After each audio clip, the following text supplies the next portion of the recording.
நலன் காக்கும் ஸ்டாலின், உங்கள் குடும்பத்தின் நலன் அரசின் பொறுப்பு. வந்து எப்படி இருந்தேன், இன்னைக்கு எப்படி உழைச்சேன், கை உடைஞ்ச பிறகு ஒரு பார்க்கறதுக்கு நாதி இல்லை. நீ இருந்தால் செத்தா சாகுன்ட்டா, பிள்ளையும் சொல்லிட்டு போன மனைவியும் சொல்லிட்டா, எல்லாரும் சொல்லிட்டாங்க. நான் அந்த குறைபட்டம் கண்ணீரோடு வந்த செம்மையாக பார்த்து என் குறைபட்ட சொன்னேன். அவரு செய்து கொடுத்துருக்காரு எனக்கு. வாரியாட்ட சொல்லி, வியோட்ட சொல்லி, காசடர் சொல்லி எனக்கு அந்த வயப்புக்கு செஞ்சு கொடுத்துருக்காரு. நான் அந்த நன்றியை நான் மறக்க மாட்டேன். பிள்ளைகள் சொத்து ஒரு இன்னுமே கிடையாது வச்சிருக்காங்க. எல்லாம் உங்கள் பிள்ளை பேரில் இருக்கோ?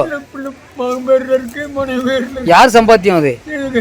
நானும் உழைச்சி தான், நான் வீடெல்லாம் எல்லாம் வாங்கினேன், உழைச்சி தான் வாங்கினேன். பாவு பேரில், மனைவி பேரில் எல்லாம் முடிச்சுட்டா, மகன் பேரில் முடிச்சுட்டா. நீ இருந்தால் இருப்போம், நான் போவேன், சொத்து என்ன இருக்குது அப்படின்ட்டா. நான் அப்படி போனே இருக்கேன். இது ஆராய்ச்சி முடியல அப்படின்ட்டு எம்எல்ஏ சொன்னீங்களா? ஆமாம். எம்எல்ஏக்கு என்ன சொன்னார்? நீ சாவண்டாக்கு இருங்க, ஆராய்ச்சி பண்ணி கொடுத்து உடனே ஆரியை கூப்பிட்டு, ஆசிரியரை கூப்பிட்டு, வியோவை கூப்பிட்டு இவருக்கு உடனே ரெடி பண்ணி கொடுக்கணும். பிள்ளை ஆதரவு கிடையாது, சாப்பாட்டுக்கு கஷ்டப்பட்டு கஞ்சிக்கு இல்லாமல் கிடக்காரு, இங்கே ரெடி பண்ணி கொடுங்கன்னு சொன்னார். அவங்க ஆரியாவும் சரி கூட இருந்து நான் செய்து கொடுத்துருக்கீங்க அப்படி சொல்லிட்டு வட்டப்படம் அந்த ஆளுகா வீரவண்டியாரம் போஸ்ட்டு எனக்கு இருப்பு தெற்கு வீரவண்டியாரம். எனக்கு 2 பிள்ளைகள், மனைவி.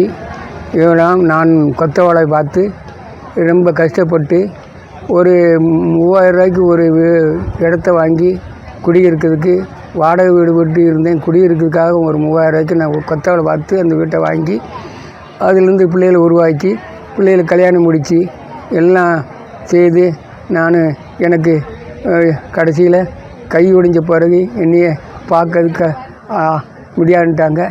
நான் அந்த வழிக்கு செம்மையாக வந்து பார்க்க வந்தேன். அவர் எனக்கு அந்த ஓயப்பைக்கு எல்லா தாசில்தார்கிட்ட சொல்லி, வியோட சொல்லி, ஆரியாட்ட சொல்லி எனக்கு அவர் ஏற்பாடு செஞ்சு கொடுத்தாரு. அவர் என் நன்றி உள்ள வரைக்கும் மறக்க மாட்டேன். எம்எல்ஏ எப்போ வந்தாலும் என்னை பார்ப்பார், அவரையும் நான் பார்ப்பேன். அவர் ஊருக்கும் போயிருக்கேன். நான் பல காலமாக அவர் ஊருக்கு போயிருக்கேன். அவர் அம்மா தெரியும், அம்மா தெரியும், அவங்களாம் பார்த்துருக்கேன், அம்மாட்ட பேசியிருக்கேன். ஏன்னா அந்த நன்றியோடு தான் நான் செம்மையாட்ட வந்து அந்த குறைபாட்டை சொன்னேன். அவர் செஞ்சுருக்காரு. நான் நன்றியை மறக்க மாட்டேன். சரி, என்ன பிரச்சனைக்காக இங்கே வந்தீங்க? பிரச்சனை சோறு படுக்கிற ஆள் கிடையாது. எனக்கு ஒரு பக்கத்தில் ஒரு பையன்தான் பழக்கப்பட்ட முறைக்கு, அவன் தான் ஒரு 1000 2000 இந்த கை ஒடிஞ்சு போனதுக்கு கூட 2000 கொடுத்து கையை கட்டி கொடுத்தான். சமயத்தில் இடத்துல எனக்கு சாப்பாட்டு கழி இல்லை, செலவு கழி இல்லைன்னா அவன் தான் 1000 2000 கொடுப்பான், செலவழிப்பேன். அவனையும் நான் மறக்க முடியாது. அசோக்குங்கிற பையன். என்ன அப்படி பிள்ளைகளுக்கு காசு கொடுக்காதா? பிள்ளைய காசு கட்டாலும் கொடுக்காது. ஒரு நேரம் சாப்பிட்டா மறுதானம் சாப்பிட்றதுக்கு ஒரே நேரம் தான். காலம்புரை சாப்பிட்டா நைட்டு தான் சாப்பிடுவேன். நைட்டு சோறு இருந்தால் சாப்பிட்டேன். சோறுலாம் பேசாமல் ஒரு செவனப்பை வாங்கி குடிச்சிட்டு ஒரு பிஸ்கட் வாங்கி குடிச்சிட்டு பேசாமல் படுத்துருவேன். நான் அப்படியே தான் இந்த காலத்தை போய்க்கிட்டேன். பிள்ளைகளை பெற்று இவ்வளோ கஷ்டம் நான் அடைஞ்சிட்டேன். இன்னும் அடையிறதுக்கு இல்லை, இன்னும் ஒன்று வழி இல்லை. அதனால செம்மையாக பார்க்க வந்தேன். நான் அந்த குறைபாடு சொன்னேன். அவரோட எனக்கு அந்த வயப்புக்கு எல்லாத்தையும் சொல்லி ஏற்பாடு செஞ்சு கொடுத்தாரு. என் உயிர் உள்ளவருக்கு ஐயாவை நான் மறக்க மாட்டேன். என்ன அப்படியே இருக்கு ஐயா. இந்த சாப்பாடு உங்கள் வீட்டம்மா என்ன செய்யுது? வீட்டம்மா 100 நாள் வேலைக்கு போகுது. அது ஒரு 10 ரூபா கட்டாலும் கொடுக்காது. இன்னும் என்ன 10 ரூபா ஒரு கஞ்சி ஊற்றுறே தருமதான் கூட உனக்கு சிலவுக்கு 10 ரூபா வருமா அப்படின்ட்டு இருந்தார். செத்த சாகுன்ட்டு நான் அந்த கொடுமையெல்லாம் மனசில் அடைஞ்சி திரும்ப இன்றைக்கி முகாம போட்டிருக்கேன்னா சாமணத்தில் நம்ம செம்மையாக முகாமை போட்டிருக்கனால ஓடி வந்து செம்மையாக பார்க்க வந்தேன். அவர் எனக்கு நன்றி அவருக்கு எனக்கு உதவி செஞ்சதுக்கு அவருக்கு நன்றி தெரிவிச்சது.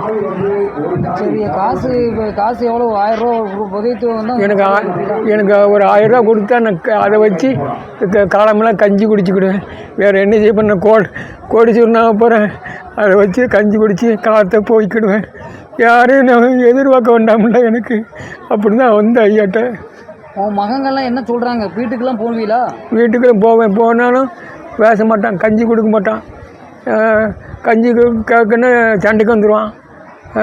இப்போ என்ன செய்ய அப்படின்ட்டு அவன்கிட்ட எதுவும் பேச மாட்டேன். மகட்ட போவீங்களா? மகட்ட போவேன். மகட்ட போனாலும் மருமகம் நல்லா இருந்தால் ஒரு நாளைக்கு கொடுப்பாங்க, இல்லைன்னா கொடுக்க மாட்டாங்க.